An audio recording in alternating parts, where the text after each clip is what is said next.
is the Steve Freeman Podcast.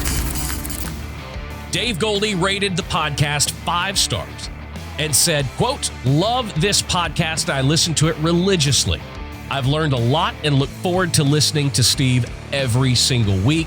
Thanks for the inspiration." Dave, thank you for leaving us 5 stars and for leaving us a written review on Apple Podcasts. For those of you out there that are listening that haven't done so yet, please do that. I would greatly appreciate it. Rate us 5 stars and leave us a written review, and maybe, who knows, maybe your review will be featured on an upcoming episode of the podcast. Don't forget, guys, if you're not already, follow me everywhere across social media. It's at the Steve Freeman. I'm most active on Instagram, so come follow me over there on Instagram. We'd also love to have you as a member of our private Facebook group. Go to facebook.com/the Steve Freeman, and you can find the Steve Freeman Podcast group. And we're having a lot of great conversations there. Just the other day, somebody hosted a full online Zoom songwriters round with a bunch of members from the Facebook group. And I thought, how cool is that? So interesting. I hope you'll come join us, and I hope you'll check it out. Everything you need to know. Links in the show notes to all social media profiles, links to the Facebook group, links to our sponsors. Everything is in the description. I got to tell you, I'm excited. Here we are, season 7. I find it hard to believe that here we are in our 7th season. Thank you. I said this at the end in the season finale of season 6, but thank you guys, all of you, for being here. The hundreds of thousands of you guys that listen every single month, it still blows me away. In being honest, I don't ever find anything that I have to say that interesting, but I'm really glad. I'm really glad that you guys find what I have to say, some of my opinions, that you find it interesting, fascinating. I don't know, maybe it's like a train wreck. Maybe that's what it is. Maybe I'm just a train wreck or a car crash on the interstate that you just have to slow down and you have to look at. Maybe that's what it is. Maybe I'm causing a traffic jam somewhere. But seriously, in all honesty, thank you guys for being here. I wanted to actually had a different episode for the initial launching of season 7, but I had some other things come up that I really wanted to talk about. And the title of this episode, why can't we just all get along? And I mean it. I am so frustrated when I look out over the landscape of our country, the rest of the world, how we treat each other, and I just don't understand it. And I'm seeing it happen between me and friends. I'm seeing it happen between me and family members. I'm seeing it happen in almost every situation that you can possibly imagine. Case in point, I put a video up on my YouTube channel almost a year ago called the $3,400 Grammy-winning studio. And what I had done in this video was showcase the gear that was used, that Phineas used and Billie Eilish used on their record that won 5 Grammys. And like I said, this has been almost a year ago. But I guess for whatever reason, it's getting promoted within YouTube. So a lot of people have been seeing it. And of course, I did a video about it. Some of you may have seen it on the YouTube channel. But some guy, another producer, another engineer, found my video and did a reaction video to my video and just completely misstated everything that I said.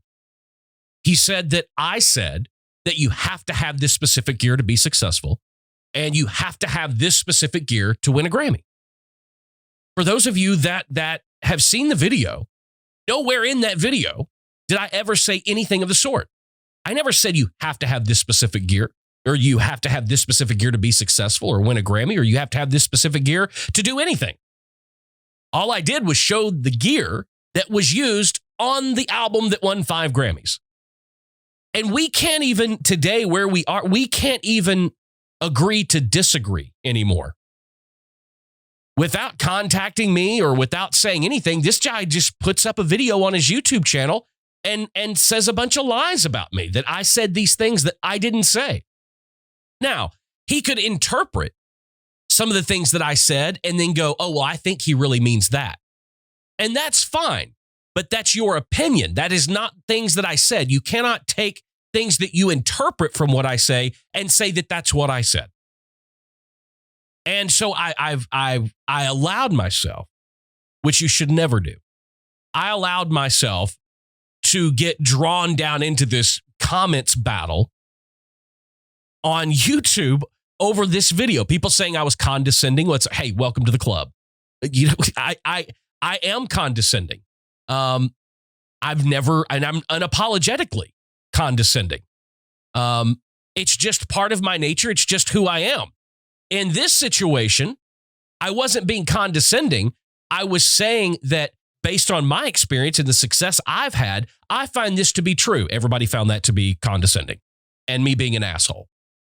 Well, those of you that listen to this podcast or watch this podcast, you know that I am a fucking asshole. That's just the way that I am. I'm not inherently that way. But when you bow your chest out at me, you're going to get asshole Steve. 9 times out of 10, actually 10 times out of 10, you're going to get the asshole side of me. And nobody could agree in the comments section because I didn't mention the gear that they have or they think this. I didn't talk about room treatment because that's a fucking rabbit hole in and of itself. And there were people that were just, it's almost like gear Karens that were just frustrated and mad at me because I didn't talk about room treatment. Meanwhile, all of these motherfuckers are sitting in their little dinky ass home studios with cheap ass gear and their rooms aren't properly treated either. So I didn't even want to get off into that. But I mean, some people in the comments section call me everything but a Christian because they don't agree with what I said. I don't care what gear you use. I really don't. If you're happy with the end result and you use a cheap ass interface, great for you. And it's not condescending or me acting like I'm better than, because I've had achievements in my life. I've had success in my life. I can afford to buy the higher end gear that when clients come to my studio, they expect to see high end gear because that's what they're used to. I'm not going to apologize for that. But it really brought all this up to the forefront of seeing how just intolerable we are of each other these days. And I think a lot of it has to do with the election year happening, and it's very polarizing. There is I don't know that there has ever been a more deeper or wider line of division in our country ever. I even had my cousin, who I haven't seen in, 25, 30 years. I made a comment on my Facebook page and just immediately has to say, nope, you're wrong, and this is how it is. And I guess we look for every opportunity that we can to disagree with one another. And I find very rarely do we ever try to find the common ground. And it's all predicated and it's all built on this systematic thing of we have to be right. I don't care if you think I'm right or not. In all honesty, I don't care if I'm right or not. What I do is report and be a mirror, and I tell you guys, and I when I do YouTube videos, I'm more or less being a mirror and reporting back my reflections and my feelings. I'm not saying that what I think is right, the way that I believe is right, and that you're wrong. But just because I believe what I believe and I think the things that I think, it doesn't make me right. It also doesn't make me wrong, the same as whatever it is that you believe, if it's different from what I believe. It doesn't make you wrong, and it doesn't make you right. We are creating this society for ourselves of almost robotic beings, where it is we are pre-programming each other to think this way, and this side is pre-programmed to think this side, and we are almost pre-programmed to fight each other. I keep seeing everywhere, we need to come together. We need to come together. Guys, I don't think it's possible. I think because of the pre-programming and how we've allowed ourselves to be pre-programmed, I don't know that coming together is ever possible, because in order for that to happen, we're going to have to find common ground. We're going to have to focus on the things that we agree on, or even focus on the things that we can agree to disagree on and move forward. But unfortunately, that is not the world that we live in. The world we live in is I'm drawing a line between you and me unless you agree with me 100%. on everything I say and everything I do. My political opinion is right. If you agree with me, great, we can be friends. If you don't agree with me and my political views, we can't be friends. And even with my cousin, was the argument that I had. Well, it wasn't even an argument. It was two comments back and forth. I said, I wish we could go back to the times that our parents taught us about. And that was, we don't talk publicly or discuss publicly politics, religion, and finances. It's our private business, our financial situation. It's our private business between us and our family and our immediate family, what our political beliefs are, what our religious views are. There's no need to impose any three of those ideals or our beliefs in those ideals or where we stand on any of those issues. It's nobody's business. It's our business. It's our personal business. It's private. Why in the world have we created a scenario to where now we automatically judge the book by its cover? And on that cover, if you're a Republican, if you are in a certain income bracket and you are a Baptist, then you are in this category and you are this type of person. If you are a Democrat and you're at a different income level and you are a Catholic or you're Jewish or you're Muslim, those are now the things that we used to hold private, that we used to keep from one another, that we kept held deep inside, that were our own personal beliefs. Those things have now been brought to the forefront, and those make up the cover of the books. And we live in a society now where we make judging the book by its cover our standard for even just basic decency for one another. I saw somebody post on social media the other day, and I thought this was interesting. I may go back and find it and reshare it. But we actually, and it was true, and everybody, every time I do one of these type of podcasts, it's so funny how people perceive, because I'll have a ton of people contact me and talk about they don't like that I'm so right-wing. And then I'll have a completely different group of people and say, man, you're just too liberal. So you can't please anybody or everybody, and I'm not trying.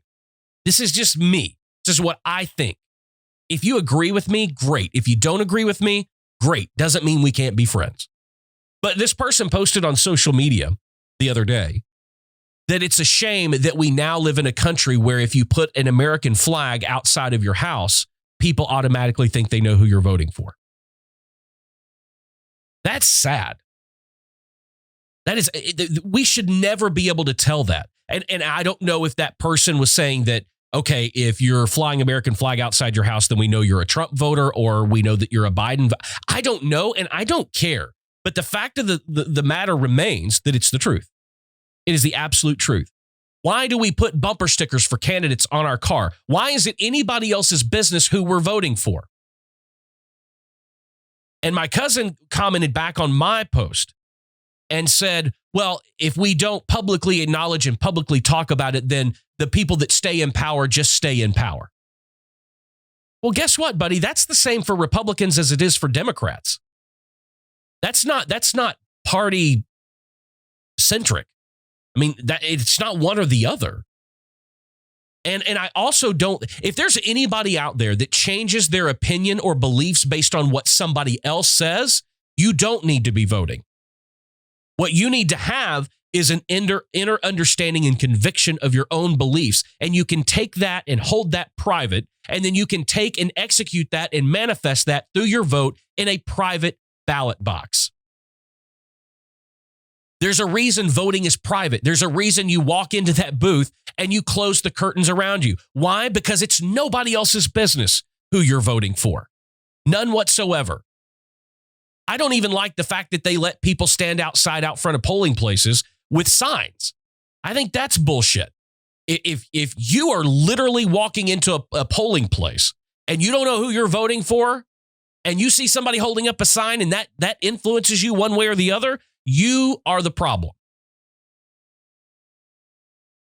But I'm almost convinced that we're at a point where we do these things and we judge these books by their covers, by their political affiliation, by their religious views and beliefs, and by their financial situation. We do that because we are looking for a fight. We are looking to be aggressive. Everybody's talking about let's bring peace back. Nobody fucking wants peace. Nobody wants peace. And that's sad. That's a problem. I don't know how to fix that problem.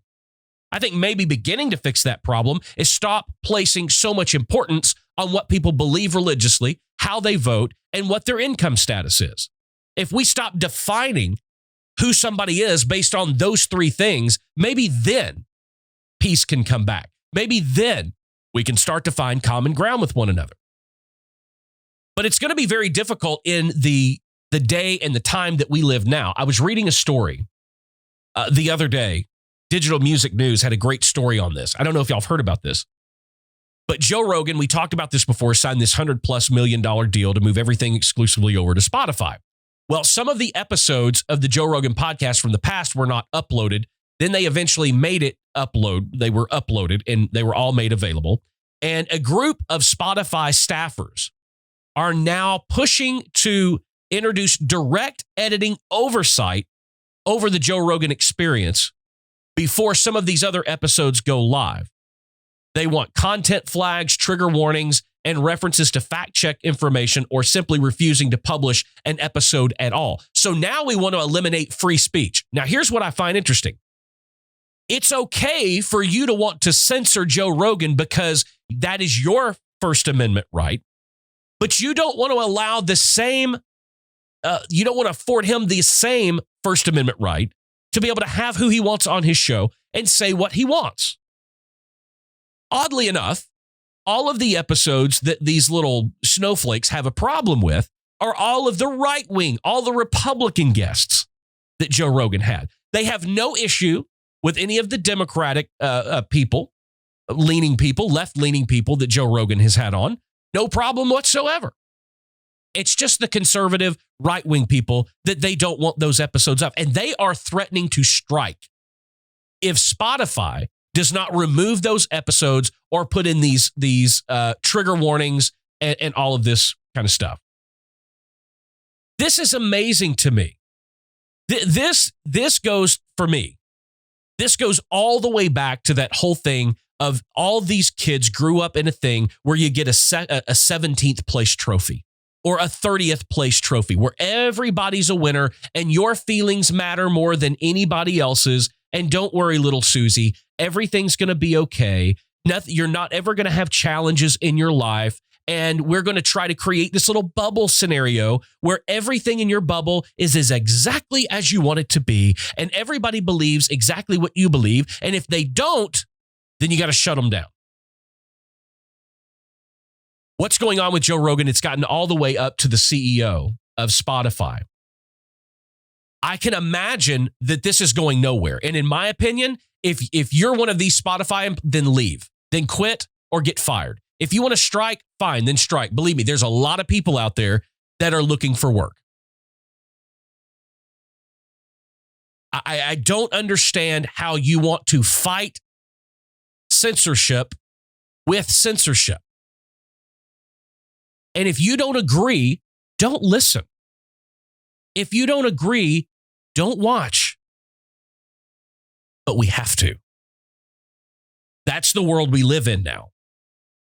You remember when our parents used to say, if you don't have anything nice to say, just don't say anything at all? See, we threw that out the window a long time ago. We walk around and we wait and we look for and we anticipate people to say something not nice so that we can jump on them. We can't wait to say controversial things just so we get the pushback.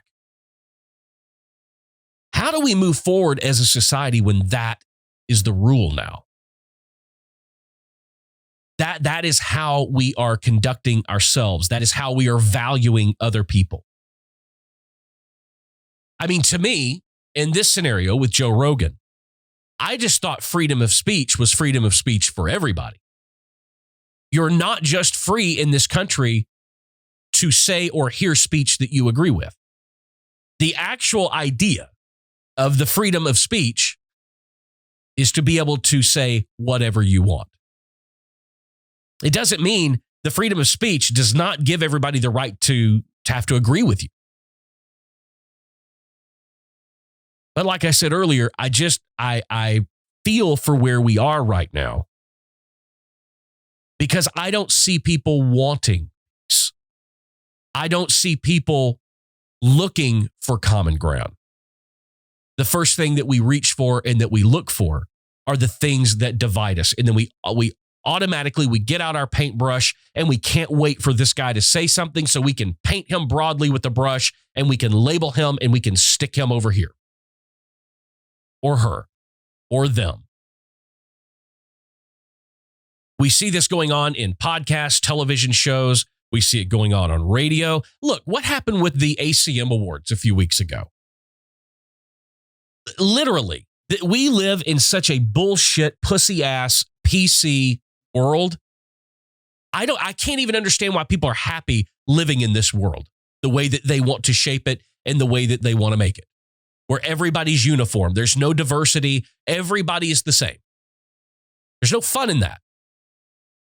Look what happened with the ACM Awards, the Entertainer of the Year. First time in history. Evidently, there was a tie for Entertainer of the Year with Thomas Rhett and Carrie Underwood. What I find interesting about that is that for years, the ACM and the CMA have made it publicly known that they send out an odd number of ballots to specifically make sure there is never a tie. But yet all of the sudden, when we're going through all of this and women empowerment and all that, it just feels political. It feels PC to me to not allow Thomas Rhett to have it. That no, I just don't think that's a wise decision. And even though we sent out an odd number of ballots, we're going to say there's a tie, and it has to be a tie with a woman. Now, I'm sorry if that offends you, but that's the way that it is. We're no longer allowed to succeed based on our merits. We're no longer allowed to achieve things based on the hard work that we've done. We now want to circumvent hard work. We want to circumvent talent with minority positions, whether what color you are, what gender you are, what sexual orientation you are. We take the talent level and the hard work that you've put in, and then if you're a different gender, okay, well, that gives you plus 20 points above everybody else. Oh, are you bi? Are you homosexual? Well, guess what? You just earned another 20 points. Do you believe this Oh, you get another 20 points. What I find in this struggle that so many people have fought bravely for years and years and years for equality, whether it's racial, whether it's gender, whether it's sexual orientation, whether it's civil rights, all of this fighting by these amazing people that has gone on to achieve equality when now equality is not the thing we're after. We want to be one step up. Well, everybody can't be one step up. And I still, for the life of me, don't understand what's wrong with just everybody being equal to everybody else. Why should you be given, and here's the I'm going to get, people are going to be mad at me for using this, but in golf terms, it's a handicap. You know, why should you receive a handicap or extra strokes on your round because you're black or because you're a woman or because you're Asian or because you're gay or because you're anything else? Those things are who you are. They're inherent to who you are, but it doesn't make you more special than anybody else. It shouldn't mean that you get preferential treatment above anybody else. Because at the end of the day, you're just a human. I don't care if you're black, white, red, brown. I don't care if you're gay, lesbian, bi, trans. I don't care. That's not what defines you to me. And it's certainly not what makes you special.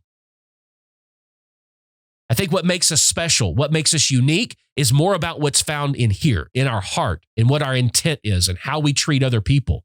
So much more so than these identifying tags that we want to place on everybody, or the covers that we want to put on everybody's book so that we can decide based on these three factors whether we want to read the book or not.